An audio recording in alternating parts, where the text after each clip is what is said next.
Okay, that's the politics. Half the audience went then, but we can all get creative. And as we come through now to our final engaging session before what we have at the end of a Walk21 conference, which is our conference conclusions and our handover ceremony to the event next year. But we have a very important discussion here now. We've seen from the activities before lunch, a lot of community energy, community-led projects for Hong Kong. We've heard from the experts throughout this event about how critical it is that we walk and that walkable built environments induce, enable and encourage walking, even if we don't realise that we're doing it. Certainly for me, popping up and down on stage here today has increased my step count quite well. And we've heard from government, both in this last session and during the conference, of their initiatives and existing provision for walking, particularly through the MTR and their accessibility improvements around Hong Kong. And we've also seen some of the elements where we need to continue to work with government on these ideas. So in this final session, for which we have a reduced amount of time, so we're going to make a very high energy use of it, it's time to hear from you. And we have invited these four wonderful people back on stage to give some final input and remarks about how we take action, what are the things we take forward from this event for walkability and walking in Hong Kong. To lead the discussion and the questions, I'm very happy to hand over to Rodney Tolley, one of the directors with Jim and I here at Walk21, to ask a question of a panel, and then we will take some questions from the audience. And we have a microphone somewhere for that. So if you would like to ask a question, please do raise your hand. And it's not necessarily a question this time. This is also an opportunity. I'm going to capture some ideas on the board over here as we're talking. And if you think if you want to add an idea to that board, then please raise your hand and we will do so. But I'm handing over to Rodney to lead on this now. Thank you, Rod. Thank you, Bronwyn.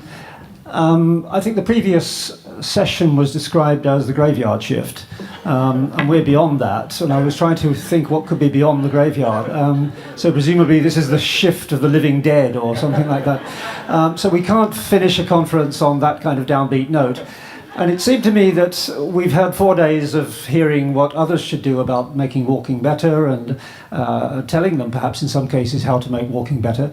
But we've only just heard what we as individuals should be doing to get health and happiness through walking. And that was from Under Secretary Lau, who, if I can remind you, said our 4 keys, our prescription for health and happiness were drink more water. Well, you'll have to wait a little while for that. Sleep more, not now, please, but later on tonight. I'm sure you've earned that this week. But the other 2 we can do now. Sing often and walk more. So for 15 seconds, please, on the word go, I want everybody on their feet. I want you to sing loudly and walk on the spot. And to show how happy you are, I want you to smile at everybody around you. Okay, go. Let's hear you. Let's hear your feet. Come on, walk, walk, walk, walk, walk. Are we smiling? I don't see the smiles. Come on, more smiles. Singing. I don't hear any singing. Where are you? Okay, well done, thanks. I hope that's got the juices flowing a little bit.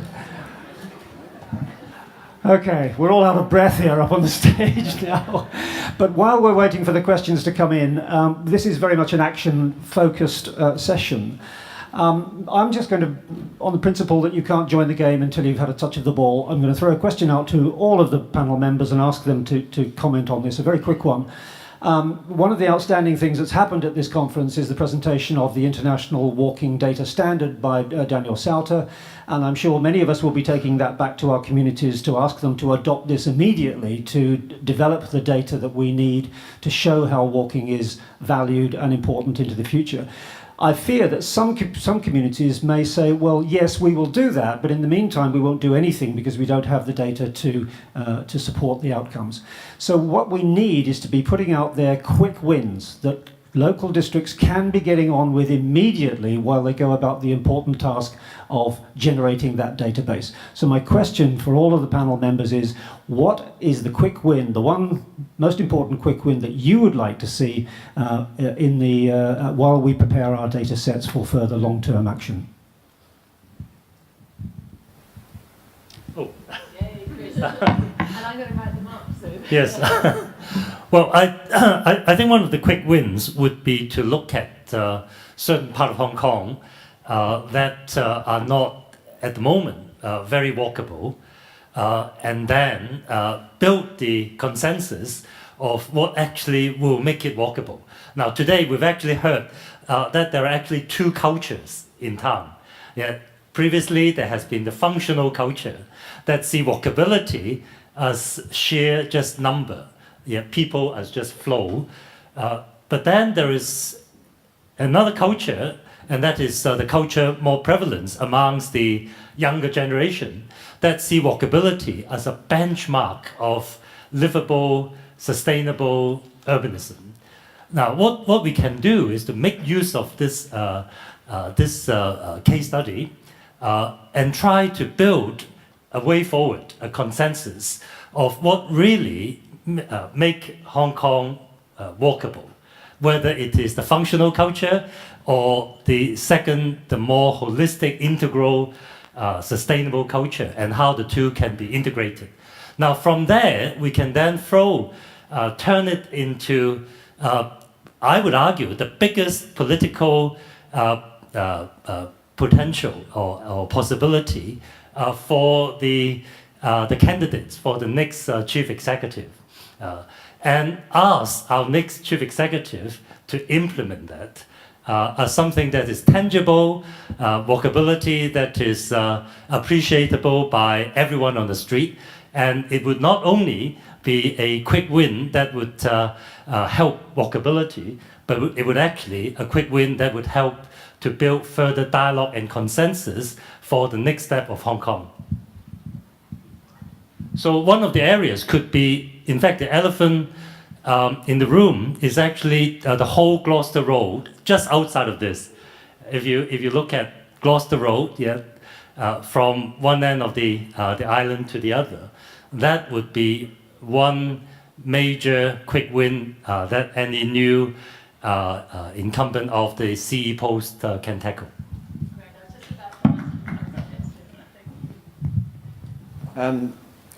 One quick win is, and on my theme that you don't wait for government, is that you could get a group of students from one of the universities to do some work actually collecting the data that you're talking about. You can just go and do it. You don't wait for some bigger budget item to be put there and a consultant put on to collect. This is how we worked with Jan Gell when he first came to Perth. We actually went out and collected the data and did all the work and then presented it to government and said, look, these are the ideas that have come out of this kind of process, and mostly you can get enormous support locally for the ideas because the data is there. It shows you that pedestrians matter and that they are in fact in more numbers than in the cars. And when you do that, the traffic engineers have got nothing to say. They can't say, well, you know, how can they be more important than cars? Well, they are, because the numbers show it. So you can get in there very quickly and do something. If you just, Civic Exchange could quickly manage the whole thing and get 50 students out there collecting data. Go for it. I take this as it was very clear throughout the conference that there's a confluence of interests here when it comes to walkability. There is environmental benefit, but there is social health benefit, but there's also financial and economic benefit. And the world has woken up to understand that integrated reporting is a reason, sustainability is a reason, that companies can get more consumers to buy their products if they are shown to be sustainable. So if you're looking at even indices, and there's proven studies worldwide which show that companies that care about sustainability and have those practices are also doing better on the stock market in their and so investors are waking up to this. And so coming on the heels of COP21 and the amazing outcome of the recent talks, I feel that having more of the big money into the game as well in some way would be useful. So for instance, having a tax, having a sustainability index, these are the kind of financial incentives that also start crowding in the big boys into this debate. It's always hard to be the last, right? Yeah, but let's come up with another idea then. I think it would be feasible and also quite interesting to do a bit of crowdsourcing and get some ideas from people that live in Hong Kong. Everybody's got a mobile phone. Everybody can take pictures in their own neighborhood. And if you ask just a couple of questions and tell us, for example, your story and what makes you happy when you walk around, or what makes you unhappy and uncomfortable in your neighborhood. And so just to gather a few experiences for people that actually leave Hong Kong every day and they leave their neighborhoods every day. And, I think that could be very easily done, even promoted by you. Civil exchange, right? Civic exchange. And I think experiences like this have been done already in other countries, and they've been quite successful because you manage to get really real stories with not just facts, but also emotions in it. And that can be easily visualized by others. And there's a true connection between the data you collect and the community. And so this is something that could be done without a lot of expenses. It could be quite cheap and effective, and to pass it on to the government. Thank you very much for that panel. We are very short of time, but we do need to get some questions from the audience. And rather than go through the paper format, can we revert to the idea of walking out to a microphone, please? But I will ask you to be very, very quick, please. Thank you. First question. Okay. Hi, my name is Alvaro Valera from TU Berlin, and basically what I wanted is to give a very modest and a recommendation or an input, an idea. And I had to jump out of my seat when I heard that students should be involved in collecting data, because that's actually what I do in Berlin. I have a group of students, 20 students, and we assess neighborhoods. And I think that the neighborhood environment is the cell for improving walkability at the grand scale, at the city scale. One of the projects that thrilled me was the loop for the harbor. And I think it's a very ambitious, beautiful project. But my recommendation or my input would be to take these segments, which are already working, the red ones. They're disconnected. Maybe it's not necessary to do all the loop at once, and assess the neighborhood which is linked to that piece of that loop which is already working. And that will bring character, very likely, to that part of the loop. And that's how maybe we could put pressure into connecting one segment of the loop with the next, with the next, and with the next. So then we ensure that we have a loop that really represents what the neighborhoods in Hong Kong stand for. Thank you. Thank you very much. Is there a question attached to that, or are you happy with that statement? I just wanted to give a contribution. Okay, thank you. It's already Well, written is down. it possible? Let's have the next one, please. Thank you. Please tell us who you are. Marin Pierce, a sustainability strategist. Two suggestions. One is for Walk21 future conferences, that they ask for the escalators to be turned off in buildings and we use the stairs, and make sure the venue doesn't block off the stairs from our use when we came back from lunch. So we have to walk our own talk. Well, sorry, I caught myself going down the escalator and went, bloody hell. Anyhow, the other part is walkability in Hong Kong. Yesterday we were having a conversation. I'm looking for her. She's hiding because Kylie pointed to me and I pointed to Kylie. What is the cluster or what is the group that could form up in Hong Kong to actually channel our energy for walkability? You know, is that something that Civic Exchange might have already been thinking of? I'm not trying to give them that task, but what is the leading group on walkability issues for Hong Kong going forward? How could we create that? There might be that might be a question, but it's also just a statement, unless it's obvious. Martin, I agree with you. I think the first thing we need to do is to build or change the culture towards walkability. And that is best done through civil society, NGOs, and so on. So I would recommend that to be done not by the government, but through civil society. Maybe even a collection, an alliance of kind of various organizations in Hong Kong.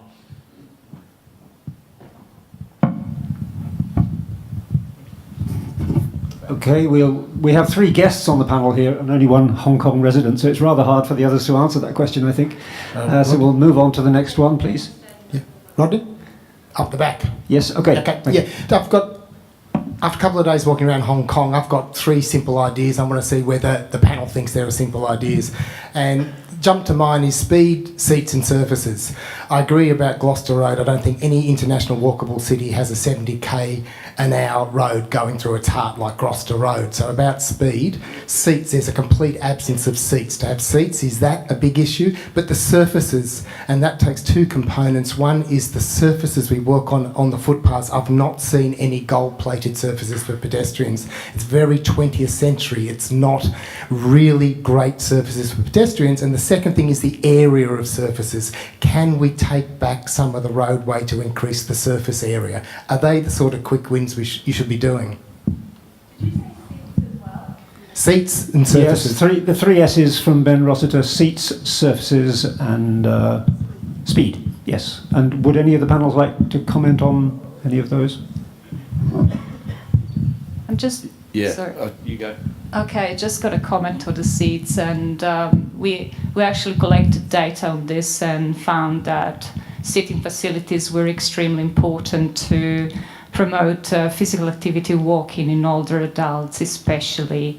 They seem to be more active when they perceive having seats and also have actually seats in their neighborhoods. So that's quite important. I assume there are limitations because of lack of space, but if you take it off the cars, then we get it.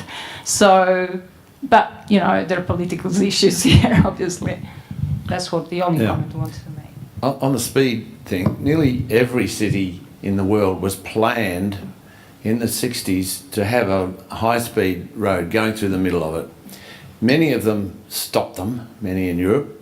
Stockholm, for example, put one in, but most of them are now covering them up as wounds, as the Stockholm speaker mentioned, and they are trying to come to terms with the fact that it was wrong to put high speed through the middle of a city, and that is what is being planned here.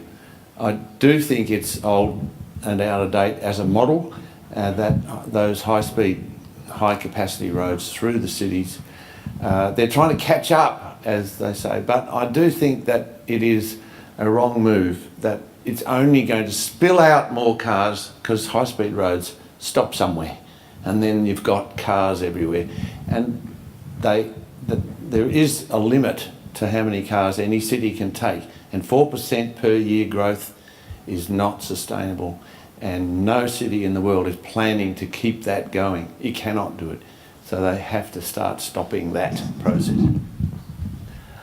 I also think that when you're planning infrastructure, really has to be a very long-term horizon, and you're not taking advantage of the technological change if you stick with the ideas of the past, because then that's a bigger risk than anything, because you're going to have stranded assets.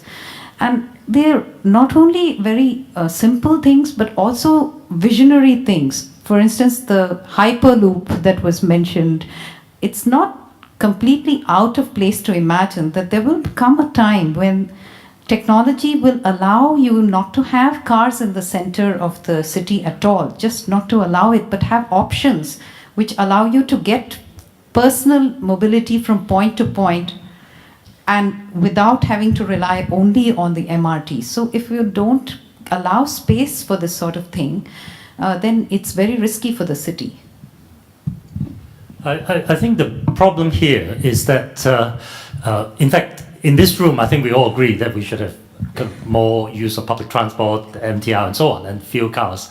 But the way we plan things in Hong Kong is different. The planning department is actually not the planner; they are just the coordinator. They actually have the least power in the government. So the car lobby would say that we want more roads, we want more parking spaces, we want more of this, and of course the MTR lobby would say we want more kind of MTR, and the bus lobby would say we want more buses, and there has not been a pedestrian lobby yet, but then what the planning department does is to just put everything together. Now that's how we get Hong Kong we have today. That's why you get Gloucester Road. In fact, Gloucester Road is not enough. They find it very congested. So they're building another road just as wide out there, yeah, by the waterfront right now. Now, the way we do it is, okay, well, we have to have all this road, and then let's put footbridges across it. And then let's put tunnels, pedestrian tunnels under it because we need walkability. And then, once you've got all that, we also need the MTR station too. So what we really need is both civil society consensus and political leadership, because I think we in this room, we all agree. Yeah, so I don't think agreeing with walkability is any problem at all. If you talk to people in government, they all say they agree. The problem we have now is governance. That's where Hong Kong falls down. Esther, Can I just add something about that attraction towards cars? That can also be partly changed with media campaigns, if they're targeted with education. I mean, if people realize that not owning a car and actually using public transport and active transportation, as we said before, is the cool thing, is the progressive thing, is the future, is education, is intelligence, etc., some of them may change idea. And so given that here, you have the opportunity to be extremely mobile, even without having a car, then it's quite easy. Not easy, but easier than, for example, in Houston. We mentioned Houston. I actually lived in Houston for 15 months, and then I ran back to Hong Kong after that. Okay? So. Thank you. We are virtually out of time. I see hands in the audience, and I'm just going to have to be very apologetic to those. We are, I'm afraid, having to come to the end of this session. But I would like to go out on a positive note. This has been the first Walk21 in Asia. Can I just ask the panel for a one-sentence response? What would they want Hong Kong to be able to demonstrate to the world when our descendants of Walk21 come back here in 2050 or 2060? What do you want Hong Kong to be able to show to the rest of the world?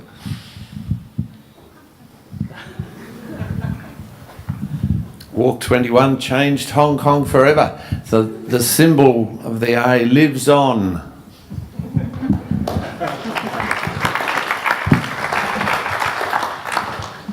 The very leadership that Hong Kong showed by hosting Walk21 in Asia for the first time and goes out and inspires other cities as well as Hong Kong to be ever more walkable. I would like to see a vibrant, colorful, and very clean city. That's all. So I'll come back here with, enjoying.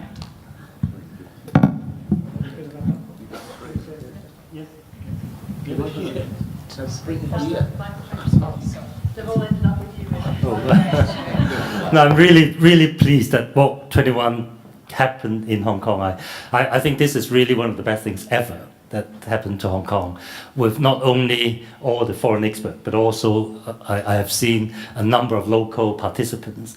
I really hope that this is the turning point of Hong Kong from a mainly functionalist, which work mechanically very well, into a really humane, socially, economically sustainable urban exemplar for the rest of Southeast Asia.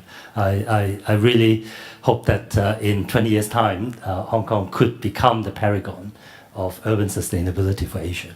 Thank you. So there we go, the paragon of urban sustainability in Asia. Let's go out on a lovely positive note and hand over to Bronwyn for that. Thank you very much. Thank you, everybody.